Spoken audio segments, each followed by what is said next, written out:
Great. Um, Hello, everyone. It's my great pleasure to welcome back Tom to AI2 for this talk. Uh, Tom Sherborne is finishing up his PhD at University of Edinburgh. Uh, Most of you already know Tom. He interned with us at on NLP, and he recently finished working on this interesting project uh, on bridging, on improving sharpness-aware minimization and making some interesting improvements to optimization methods. But for this talk, he's going to talk about some of his earlier work on cross-lingual semantic parsing. So I'm really excited to see what he has to say. Go ahead, Tom. Hi, everyone. I'm going to talk to you today about more math, but this is optimal transport posterior alignment for cross-lingual semantic parsing, which is the final paper that's going into my PhD thesis. So this is joint work between myself, Tom Hosking, and Mirella Lapata, my advisor at the University of Edinburgh, and I will get started now. So semantic parsing is hard. It's a very classical NLP task where we want to transform the semantics of a natural language utterance, typically a question in our scenario, and turn that into a machine readable or executable language. So in this example, we're using an encoder-decoder setup. We take the natural language question, list flights from San Francisco to Pittsburgh. We put it through a neural multilingual encoder. We get this latent representation shown in red. We take that latent representation, put it through a decoder, and then ideally, if everything goes well, we, in this context, will get a SQL statement that exactly represents the semantics of the input question, but is in a executable machine readable language. And ideally, that machine readable language can be put into a database. And if we have a database that has the answer, we should get the correct question out from this parser. This is hard for a couple of reasons. Depending upon the semantics of the language that we want to represent, we need to generate perfectly valid SQL, or sometimes it's perfectly valid Prolog or SparkQL, for example. This SQL or logical form needs to accurately represent the semantics of the input question, which is hard when semantics can be underspecified or require context. We also need the SQL to not be spurious, so not give us the correct answer for the wrong reasons. And often we need to generalize a parser to, say, databases or structured null bases that we haven't seen before. All of these make semantic parsing like still an unsolved problem. There was a paper today on arXiv that said that the hardest section of a semantic parsing dataset called Spider is still only 55% solved with GPT-4. So this is certainly not something that we can solve universally. Cross-lingual semantic parsing is harder. We have all of the problems that we just had, but if we have this same sentence, semantically equivalent sentence in Chinese, we put it through, say, the same multilingual encoder, we can often get a different latent representation that's now in blue.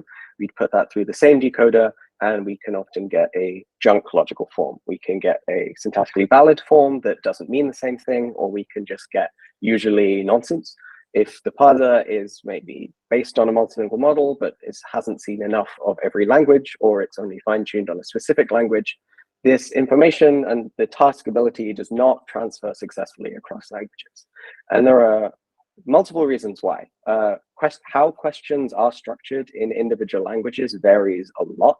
There's lots of linguistic variation, and in English, we tend to ask a lot of questions as declarative statements. Other languages don't do that. Other languages might drop pronouns or have different levels of required context in order to understand why, in order to interpret questions, and a semantic parser has to be able to synthesize all of that and still give us the same output. If we want to be able to solve this problem through data, this is a very complex annotation process, and there are very few experts who can actually do this at scale. We can do automatic annotation, but this can often fail in really complex cases, and we can have really, really long SQL statements that are actually very simple natural language semantics with very difficult or complex formal semantics. Additionally, if we take a multilingual pre-training approach, A lot of multilingual pre-training has different benefit. Maybe some languages have unique scripts, or they have very little shared across multiple languages. And so multilinguality as in a generic form often doesn't help us solve this problem. None of the entities that we saw here that were Pittsburgh or San Francisco, they are not the same tokens or the same surface form in this language. And this varies a lot across multiple languages as the problem and the scope of the problem grows larger and larger. If we look just at the multilingual modeling problem, if we look at the latent representation between encoder and decoder, while multilingual models form a really good backbone for a lot of neural cross-lingual transfer, so transfer from a task in English to another task, we get a lot of weird artifacts. So here, each point on this graph is a encoding from an individual sentence in a specific language of a data set that we'll talk about later through the MBOT50 model. So this is each point is a latent representation of a single sentence in a specific language through MBOT50 between encoder and decoder. And we can see that this purportedly multilingual latent space, this model that should be able to do really good cross-lingual transfer, has been pre-trained multilingually and then fine-tuned on MT. There's monolingual clustering across this model. The nearest neighbor of any of these encodings is significantly more likely to be an arbitrary sentence in the same language than, say, a semantically equivalent sentence in a different language. We frame this as the model is not semantically distributed, it is distributed by language.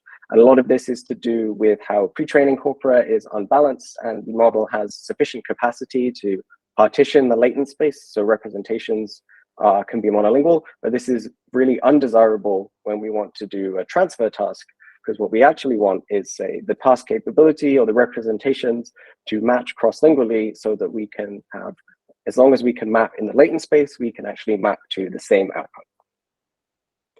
This is the problem that we will come to. I'll revisit that later, but for now, if we want to do cross-lingual semantic parsing, we want to train a parser to predict the same distribution from some language L as it would on English, subject to some resource constraint. So if we have data in English, we have a full data set in English, and we want to be able to expand the task from English to another language. We want to do this efficiently and with as little data as possible in order to be resource efficient and not pay for this sort of complex annotation that doesn't really work at a really massively multilingual scale. So the idea is that we can ideally match the distribution from a language L that isn't English subject to this constraint with accurate parsing and sort of this data efficient cross-lingual transfer problem. And this is good if we can do this right, because semantic parsing can abstractly be used for things like question answering from structured knowledge bases, which is the example we saw earlier. But semantic parsing is also important in contexts such as it simplifies or abstractly defines a lot of what might be used in an NLU assistant pipeline. So it has both abstract meaning problems and also real industrial problems, which is why people still work on it. How can we do this? How can we enable efficient, data efficient, and actually capable cross-lingual transfer? That's the subject, that's the core question of my thesis, which we took multiple different angles to be able to answer this question. The first being, can we just use machine translation? If machine translation is sufficiently suitable, why would we do anything else? So in EMNLP in 2020, we asked this question, and it turns out the answer is kind of, sort of, sometimes. MT, sufficiently good MT, when we have access to it, can approximate the language that we want to be able to build a parser for. So here we proposed a model where we took the English data, we passed it through multiple MT systems, and then built an ensemble, trained a parser on this ensemble of different machine translation models simultaneously. We use multiple different machine translation models because each one has slightly different slight differences. And if you combine all of these together, you seem to get a more robust model that is better able to handle some of the natural language that you can get in the test data in languages beyond English. And this is good. It is very cheap, but MT tends to generate something that is often called translationese. It's slightly different to the actual natural language that a native speaker might ask. It misses context, it might get things wrong. One example that I use a lot is the Chinese phrase for Sao Paulo, Brazil is the same as St. Paul, Minnesota, if you don't include any actual disambiguation, which means if you translate from Chinese into English and you confuse St. Paul from Minnesota, you have booked a flight to the wrong location. And so MT really struggles with this sort of native speaker modeling, especially when the text is more representative of declarative questions or spoken dialogue rather than, say, text in the Wikipedia format. So it doesn't really get us enough of the way there to be fundamentally reliable, which leads us to, if we can't fake the data and we don't have any data, can we use gold data from somewhere else? If it turns out that authentic real questions or authentic real text in the language is more valuable than faking the data using MT, can we just incorporate data from other tasks so that we can get this sort of naturalness from gold data without having to do any of the annotation that we are limited by? So we did this in an ACL paper last year, where we established a multi-task learning setup where we would take an English sentence, pass it into the same encoder, and then pass it off to a SQL generating parser decoder, but also introduce a continued task adaptive pre-training style decoder, so continue the pre-training objective. And as well, we introduce a domain adaptation classifier where we try and guess the language from just the latent representation, and then we reverse the gradient on that. I'm happy to talk about more of that later in one-on-ones if anyone has more questions. So the idea is we take this English model, we take this data in English, we pass it through this main task, which is parsing, as well as auxiliary tasks, and we combine this with taking the natural language of the languages we want to parse and just passing it through the auxiliary tasks. So we take Chinese, we similarly encode it, and then we only do these auxiliary tasks of guessing the language or these this adaptive reconstruction objective, which is similar to the work of Suchin that everyone here, I think, should be familiar with. We also introduce an additional back translation target, which I'm happy to talk about later as well. So our idea is, if we connect English to SQL with natural language to natural language, can we cheaply get natural language to SQL? So can we do this connection, and then at test time, our representations should look close enough, and that gives us SQL from Chinese or SQL from French without ever having French to SQL pairs in our training setup. And this seems to work pretty well. It does beat MT. It enables sort of a zero-shot transfer setup only using auxiliary data. But whereas before we had a naturalness problem, we now have a relevancy problem. It turns out the type of corpora you suggest or you use for this additional model, this type of corpora you use for this additional zero-shot alignment matters a lot about the structural form of it. So if you use questions, it's much better. Data from questions, say as MKQA or something that's sampled from another QA dataset, that's a lot better than just using text from Wikipedia, for example. But even then, we have an additional problem that semantic parsing is very sensitive to how entities are handled. So we need to be able to discuss specific flight routes or specific persons that may be very rare in a corpus. And if these aren't really mentioned in this data set that you use for this zero-shot alignment, then you still have a problem if you cannot correctly model the kind of entities that you need to get. And you only really seem to get these entities from using actual semantic parsing data. This leads us, if we can't do silver standard data through MT and we can't do zero-shot, can we do few-shot? And few-shot cross-lingual semantic parsing using meta-learning was the subject of a tackle paper that we put out earlier this year and presented at ACL, where we incorporated a meta-learning objective to be able to exploit a little bit of gold data. Can we use a small amount of gold data to overcome the problems of machine translation and zero-shot modeling? So quickly, just I want to get to the paper we're actually talking about.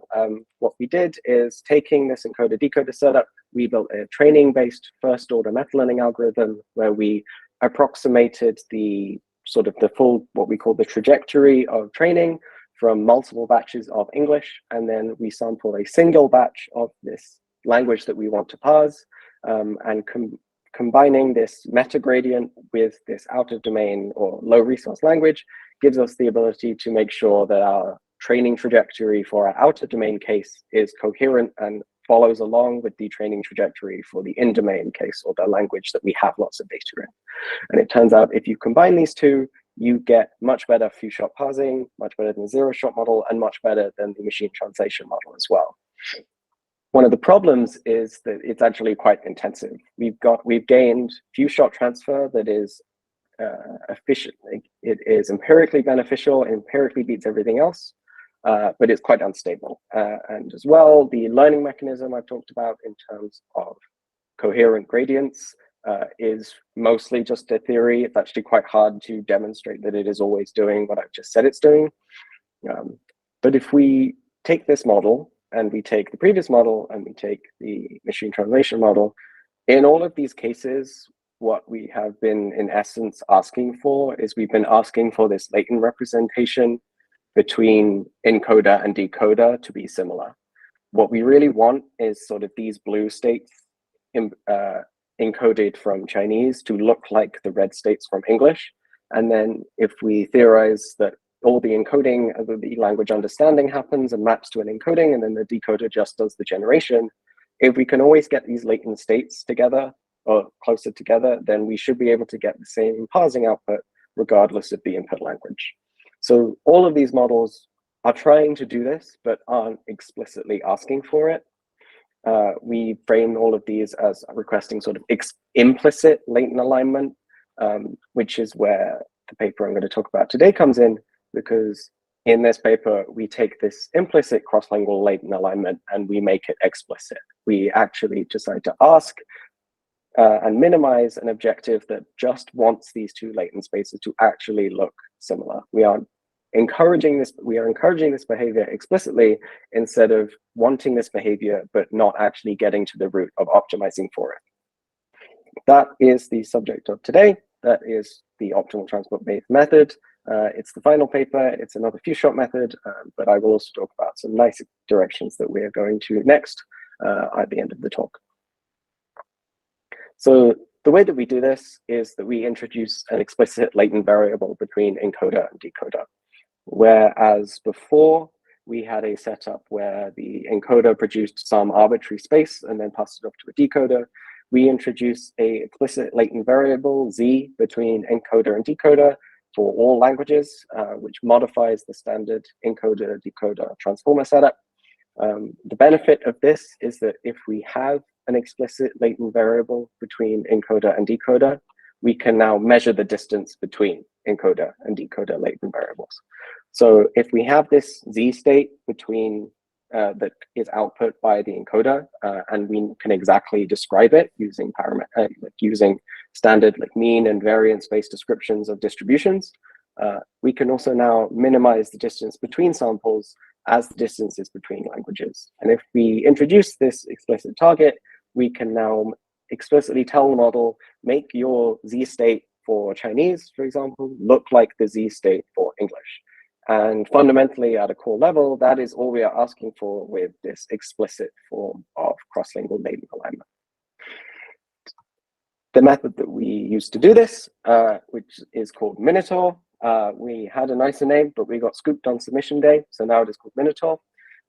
Minotaur uses optimal transport in order to introduce a multi-level alignment loss to minimize the divergence between latent variables.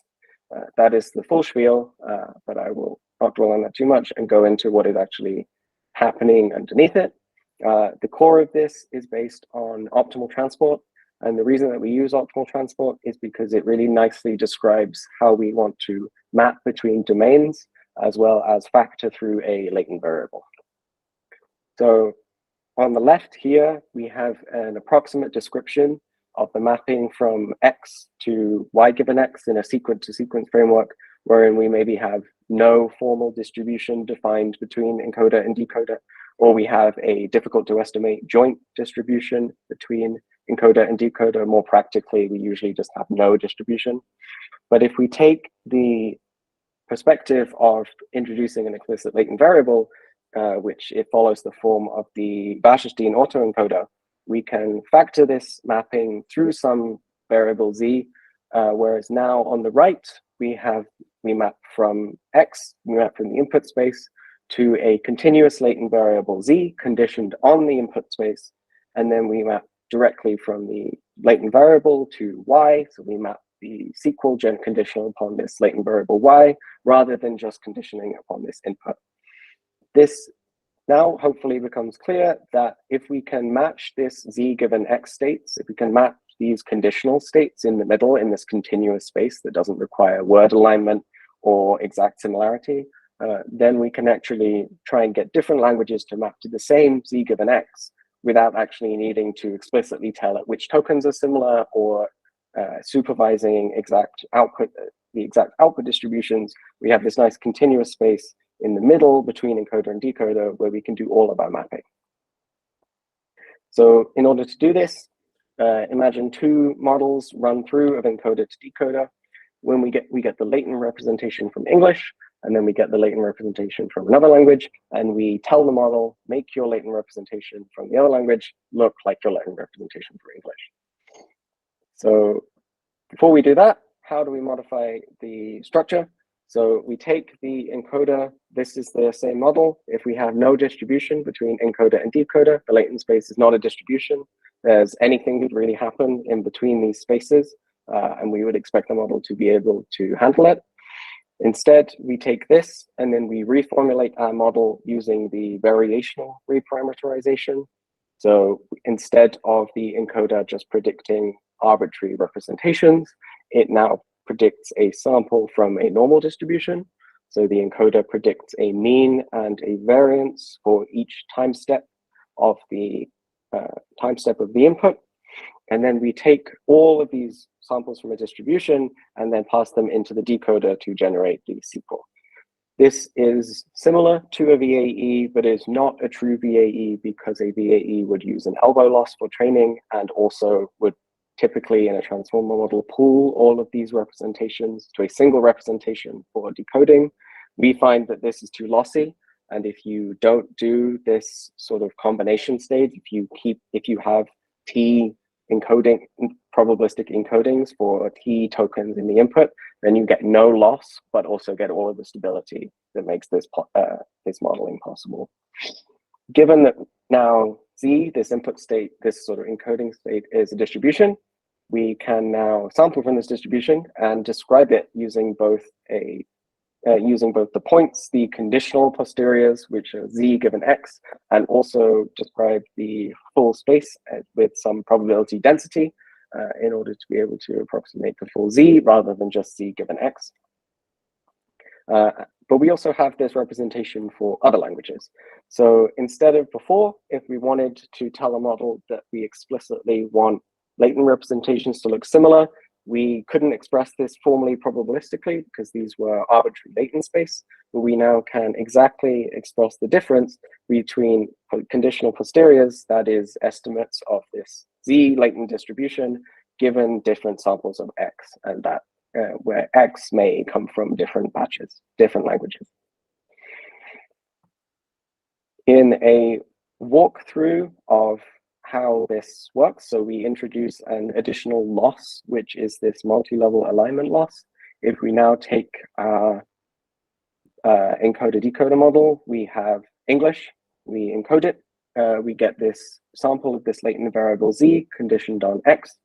We take that to the decoder, and then the decoder generates SQL in our case, and we view the target conditional posterior as the estimate of English. We view the capability to generate accurate SQL as an upper bound from English, and then we abstract away the task challenges from if, say, the parser cannot run the model for English, the orthogonal problem to the cross-lingual transfer problem.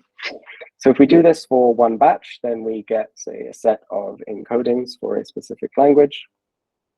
We can then get a set of similar encodings for the other language. So here, this is an encoding from Chinese, same as before. Each of the points represents a conditional posterior sampled from another language.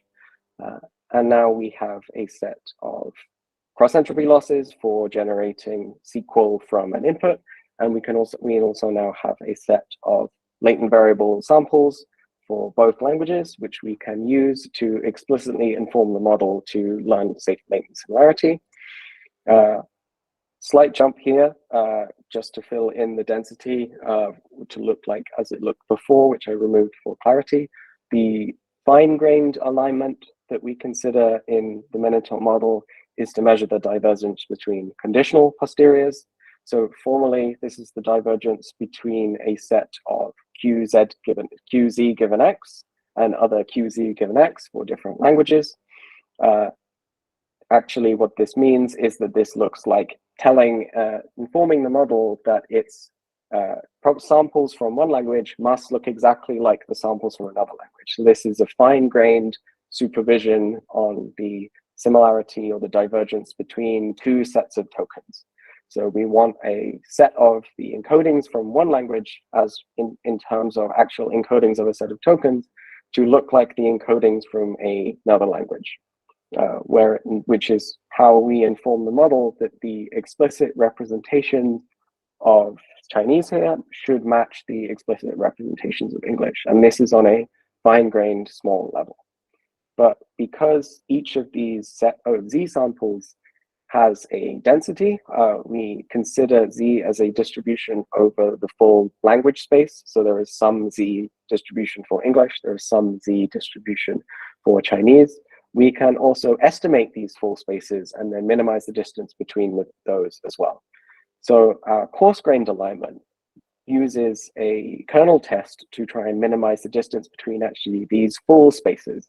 So this is a coarse distribution. If we view each of these sort of red triangles as a sample of the Z of this whole language, and each of these blue crosses as a sample of Z of this other language, can we use these together to provide an empirical estimate of this full Z distribution, so the marginal distribution, not conditional upon any X. And can we, by estimating these two, tell the model that actually these full representations, these full distributions should look similar, rather than supervising token level similarity, which maybe might miss a bigger picture about how the full spaces should actually align. And we know from prior research that actually a lot of languages in neural multilingual representations, they have similar internal structure, but map to different locations in a latent space, as we saw earlier. So we might actually be better off just aligning on higher level similarity and then letting lower level similarity sort itself out once we can sort of align on the major axes and let the minor axes vary ever so slightly. We'll come on to some comparison between these two slightly later, but full loss between these two for the full model is a combined divergence between conditional and marginal variables. So we align on full spaces as well as aligning on just individual tokens. This together will give us the best parsing outcome in order to be able to best inform a model to parse Chinese just like how it would parse English by directly supervising these continuous latent spaces. Quick math divergence. The exact formulas that we use on fine-grained alignment is the L2 Wasserstein distance. This, we could also use KL, and we have some experiments on KL in the paper. Wasserstein distance is actually nice because it's covariance matched L2 distance. What we actually just want geometrically is for the mean distributions to match, provided that the covariances can also match. We take the simplest solution of minimizing the pairwise KL, or minimizing the pairwise L2 Wasserstein distance between all pairs. If we have encodings of two parallel tokens, two parallel sequences of tokens, can we just minimize the pairwise distance between all of them in order to try and tell the model that all of these tokens should be much closer to this other big group of tokens? And I'm happy to talk more later about why we find that method to be the best. But for coarse-grained alignment, we use a kernel test called maximum mean discrepancy. Informally, what MMD, maximum mean discrepancy, tries to do is estimate the mean feature over a set of samples, and then project the mean feature between two sets, project it into a kernel space, and then give up the output distance. So MMD implicitly will try and estimate the Z distribution given all of these Z given X samples, and then compare this mean feature across each of these estimates to try and force the whole space to be closer together rather than just getting individual points to be closer together. That fully describes Minotaur. So we introduce the typical cross-entropy loss and then add this into training by sampling batches of English and then sampling batches of another language. We test this on multi-ATIS SQL, which is a data set we reported on in ACL last year, where we combine natural language inputs in 6 languages into paired with SQL outputs. So we are matching, we are always parsing English or parsing a natural language and then translating that into an executable SQL form. We also have results on the MTOP dataset, which is a dialogue-based semantic parsing dataset. Those are omitted in the talk for clarity, but I'm happy to talk about them later. Our core task is always parsing English. That's the source task. This defines the sort of upper bound of skill we want to be able to do. We want to be able to do as good as English in parsing other languages. And the task we want to generalize towards is parsing additional languages.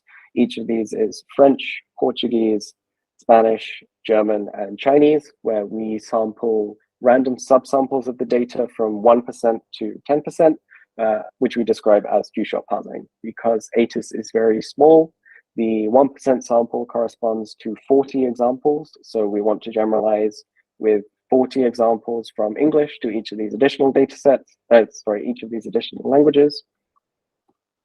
The model we use is an encoder decoder based on the MBART50 multilingual sequence-to-sequence pre-trained model, but we add one additional layer, which in parallel to the encoding predicts a variance from the input sequence. Our evaluation is based on execution accuracy. So does the predicted SQL return the same database result as the gold SQL? And our main comparison is XGReptile, which is the proper name of the meta-learning method that we reported on earlier that was also in a tackle and presented at ACL. In terms of actual performance, the upper bound is gold translation. So if we had access to 100% data in every language, what would this accuracy actually look like? The accuracy here is the average accuracy across all of the non-English languages, so average across French to Chinese. If we had access to 100% data in every language, we would do about 73%. And our lower bound is the capability to use MT. So somewhere between MT and gold translation, we need to be able to do better than translation to justify our approach. And ideally, we are approaching our upper bound of gold translation as well as possible. If we now look at few-shot methods, we can see that whilst XGReptile does only slightly better than the translation-based methods, Minotaur sampling 1%, so 40 examples, is able to approach much, much closer to the gold translation baseline and beat the meta-learning method at this sampling rate. Similarly, at 5% sampling, we are now beating the meta-learning method just as before, and we are actually now on par with gold translation. And at a 10% sampling rate, we are still beating the meta-learning method and now doing better than gold translation. So whereas before, gold translation is all of our data but no modeling benefit, we find that actually introducing an explicit latent alignment setup, we are able to do better than actually having all of our data as possible with this latent variable setup. So alignment, even at lower sampling rates, is doing better than having as much data as you possibly could have. We also note that the Minotaur method at a sampling rate is actually nearly as good as the previous meta-learning method at the next highest sampling rate. So our model at 1% beats our previous method at 5%, and similarly from 5 to 10. This we interpret as this means that our method is actually the most sample efficient and is able to do the most with the least data. Empirically, this does very nice. It does similarly does better at MTOP, and MTOP also has some comparisons to some larger sort of T5 XL-based models. So we're able to do better with 100 million parameters and better data than other methods are able to do with 1.5 billion parameters and less quality data. But we also need to look at what components of this model are actually doing, providing any benefit. So if we consider the joint approach, the marginal approach, and the conditional approach, and ablate on each of these as different experiments to try and induce the sort of cross-lingual alignment through different elements, we do find that the joint alignment is the best approach. So jointly informing the model to align marginal distributions and conditional distributions always does work best. And it is significantly better than any of the other comparisons. The next best method is just the marginal distributions, which I think speaks to the similarity to the previous research I've mentioned. Substructures in between languages have very different sort of major axes, but actually they can be very similar if you can align on the largest level of space, on the highest level of granularity. Worse than this is the conditional model. It still does do something, but actually it turns out that individually telling tokens to be similar without taking some consideration to the wider latent space is the worst option out of all of these three. And marginal alignment is doing most of the work. Additionally, I've made a lot of noise about how we introduce latent variables, and these latent variables allow us to do these explicit divergence measurements in closed form. The contrast to that is, can we do the alignment without the latent variables? Can we take this model that doesn't have the reparameterization, doesn't have an explicit Z state in the middle, and can we still do alignment? Could we still do KL? Could we still do MMD? We would obviously have to use the non-closed form sort of statistical versions of all of these, but it turns out that whilst this does have a improvement over the baseline, in general, this always does worse. It is much, much harder, it seems, to induce this alignment between latent states when you have no control over the structure of the latent states, and these aren't formally sort of reparameterized as distributions. So if we try and do alignment without actually introducing this reparameterization, the parsing does something, but it doesn't do a whole lot better than baseline, and you actually end up with quite difficult training setup because these latent models, we cannot calculate divergence in closed form. You get a lot of numerical underflow issues, and it can actually be quite hard to get these two to converge. Given the fact that these sort of parametric variables we introduced cost next to nothing, there does seem to be quite a lot of value in being able to introduce these with very little loss, but possibly nice stability and nice convergence guarantees gained, as well as the ability to wholly describe your variables between encoder and decoder parametrically. Finally, I've talked a lot about this sort of Z marginal distribution that approximates the full language space. If we're approximating the full language space, what we hope is that our approximations of this full space shouldn't need parallel inputs to build an approximation. If we have a batch of English and then we encode it, and then we estimate what Z is from lots of Z given X states, and then we have a batch of Chinese that is not parallel to English, is completely different questions mapping to completely different logical forms. It turns out that the estimates of Z from these conditional states have no bearing on whether the data is parallel.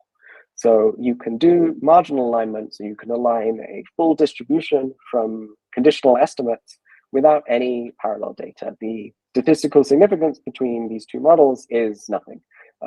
We perform as well with parallel data as without parallel data, which has really nice implications if we want to be able to use this form of alignment between languages that may have very little data, or tasks that may be very difficult to align, or in some contexts actually doesn't make sense to have parallel data. And if we can do all of these by taking a zoomed out perspective on the alignment, only doing coarse-grained alignment, we might be able to apply this in a bunch of new scenarios.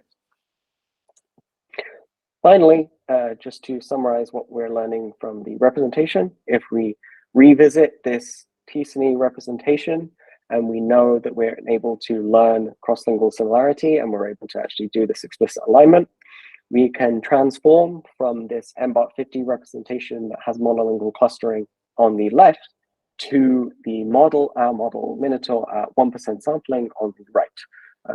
Now we can see that with exceptions of some languages that are harder to learn, such as Chinese, in general, representations of equivalent semantics for different languages are now mapping to nearly identical the same space.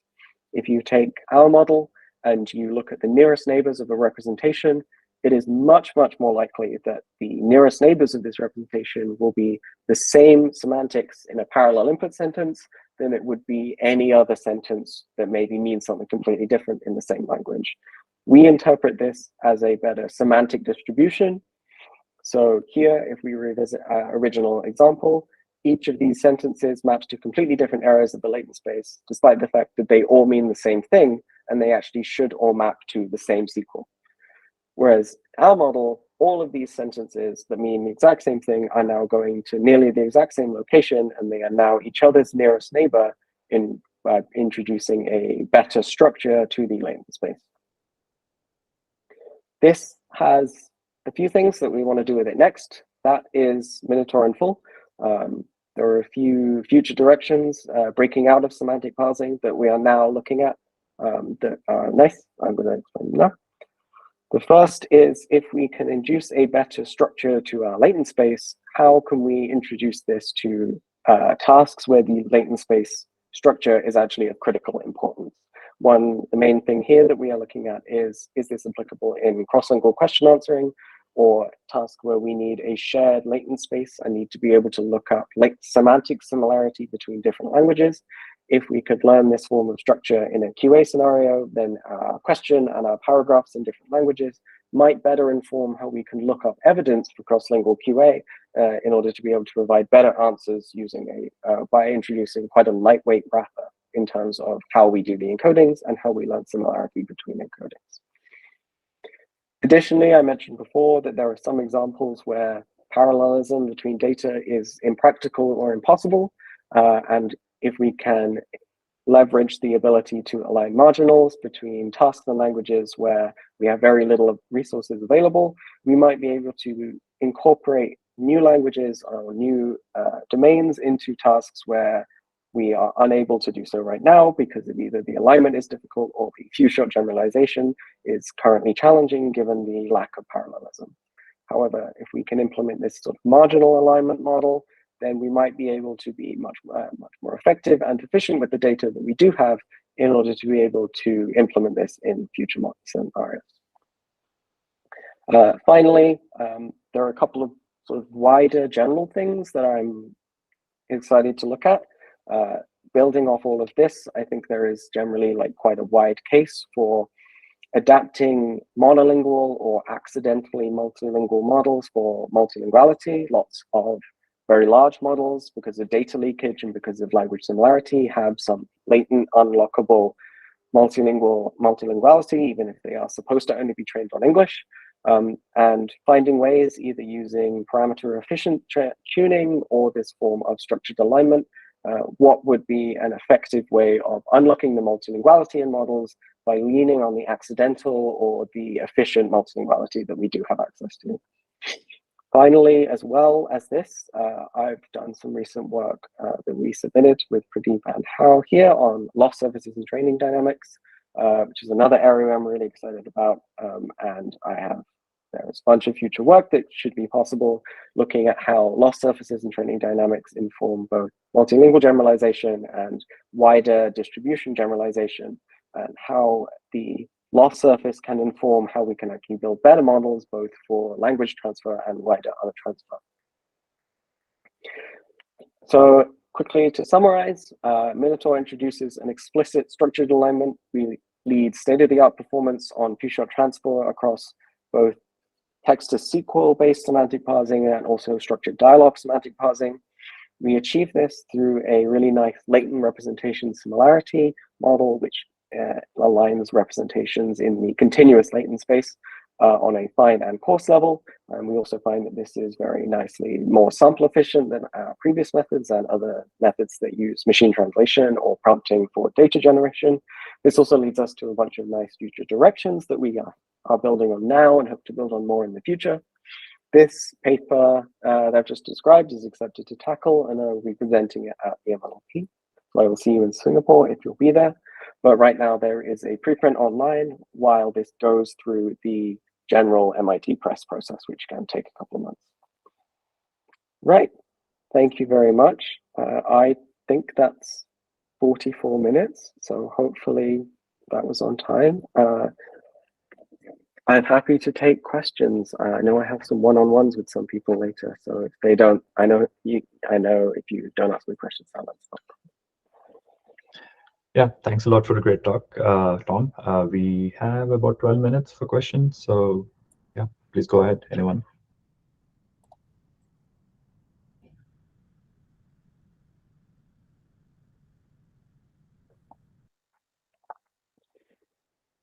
I understand if some of this can look a bit like a ball of math. So I guess I have a question. This is probably really obvious, but I'll ask it anyhow. Sorry about my camera, by the way. I don't know what's going on. So, like, I understand the intuition that you want an explicit latent variable, and so how do you modify? You're still using an encoder decoder transformer architecture, I think. So how do you like modify the model architecture specifically to get this like latent variable? Yes. So let me go back.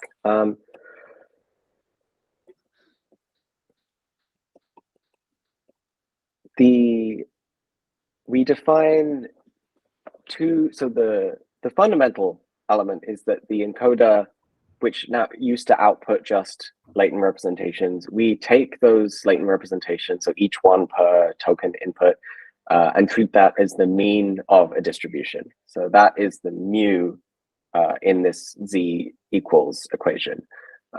So now the mean of these representations is actually just represented by the standard encoding that we would have anyway. The additional step is the variance prediction, which is one additional multi-head attention layer that we do on the side. This is separate weights that we train from scratch, which predicts one variance factor for the full sequence. So every one of these distributions here has the same variance. And we then use the mean factor from which is output by the encoder, and then the predicted variance in order to sample one Z state per input time step. Okay, so let me just make sure I got it. So it's the same variance is shared by an entire sequence? Yes. Okay. The reason for that is mostly because it is cheap to predict a single variance. We also find that there's no benefit to having independent variances for each time step. It doesn't really seem to improve everything.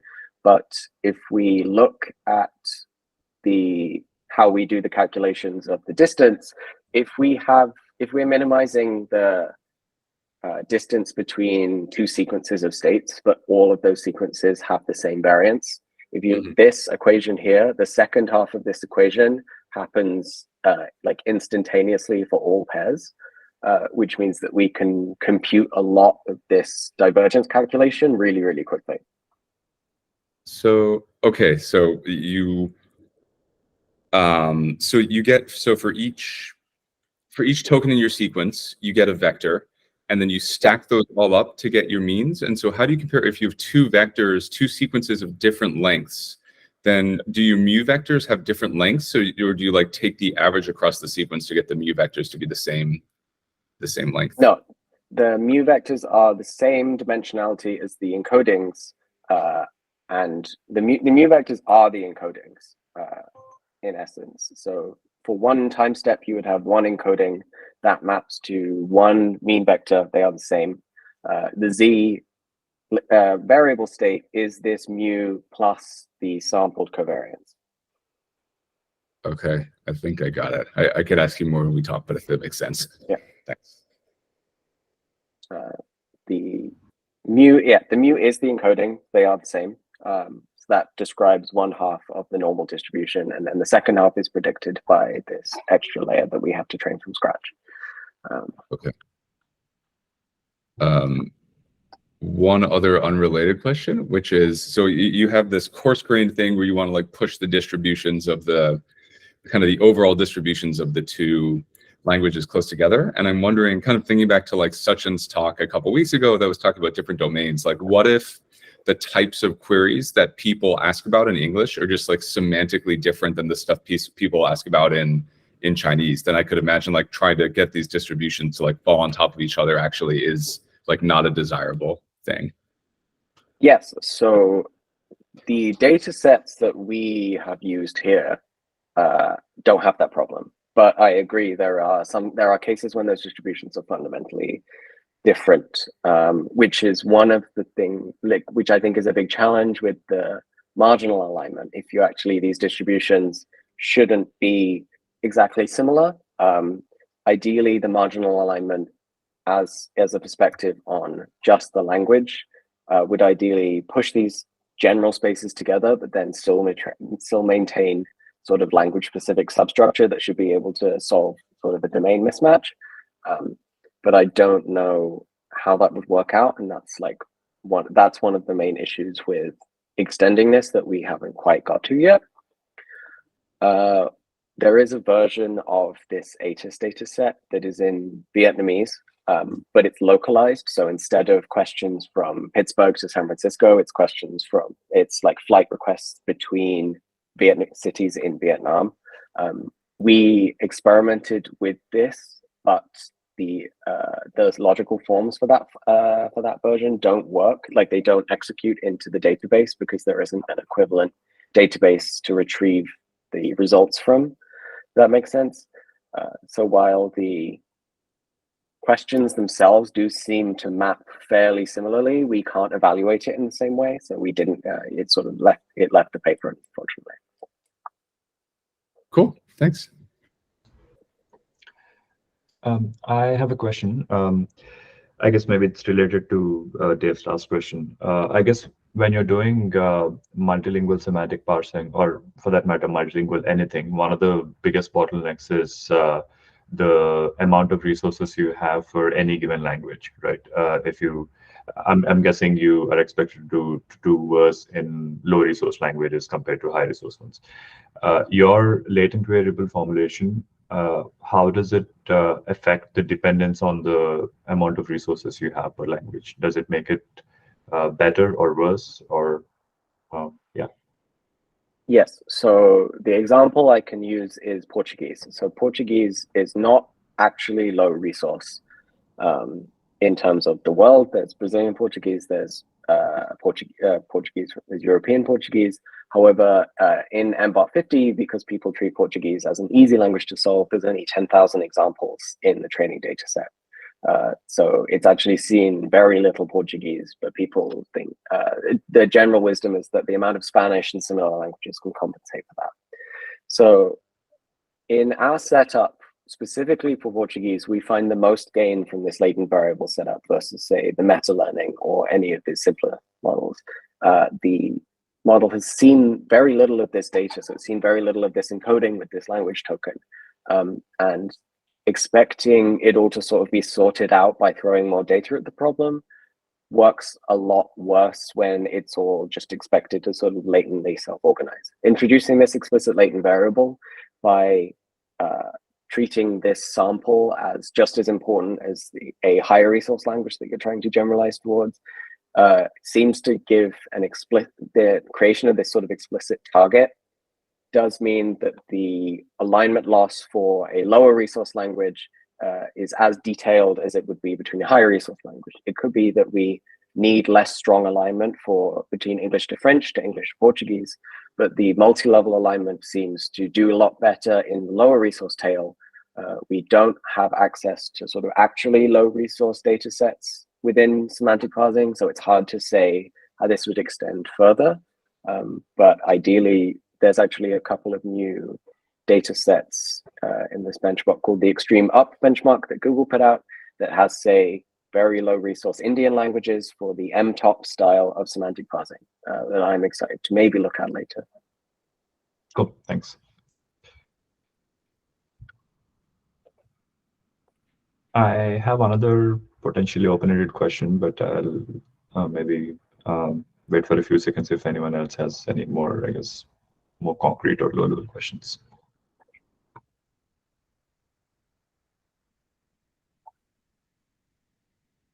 Okay, I'll go ahead. I guess the takeaways that you had from your Minotaur work, how much do you think they depend on the task being semantic parsing? Let's say you wanted to do this for other kinds of classification or structured prediction tasks, or even something like the cross-lingual information retrieval you talked about towards the end. Do you think you would still need an explicit latent variable representation? Would you approach the problem differently? So there is some evidence that the explicit latent variable model does work for cross-lingual retrieval. There was an ACL paper from Google, from John Wheating and people at CMU that did show that this formulation does work for a slightly different task structure for like nearest neighbor-based retrieval. But it also requires, whilst it requires the variational form, it also requires contrastive learning. The method that we are looking at for this form of alignment tries to get rid of the need for bitext, which should be able to get rid of the need for, which means that your contrastive learning should be a lot less constrained. Right now, I'm only comfortable saying that this would make sense for sequence-to-sequence tasks. We have evidence from the MTOP data set where the output logical form actually has tokens from the input language. So there's not a perfect alignment between different languages, that this should be applicable to tagging based tasks. But right now, the structural form of it is pushes everything in the alignment between encoder and decoder. I'm not quite sure if this would work right away for encoder only or decoder only tasks. But there's certainly ways to try and induce this alignment through explicit variables in those setups. But I don't think they would extend out of the box in the way that it might to the tasks we're looking at here. Cool. Okay, yeah, thanks. That makes sense. And we're also on time. So thanks again for the great talk. Thank you, everyone.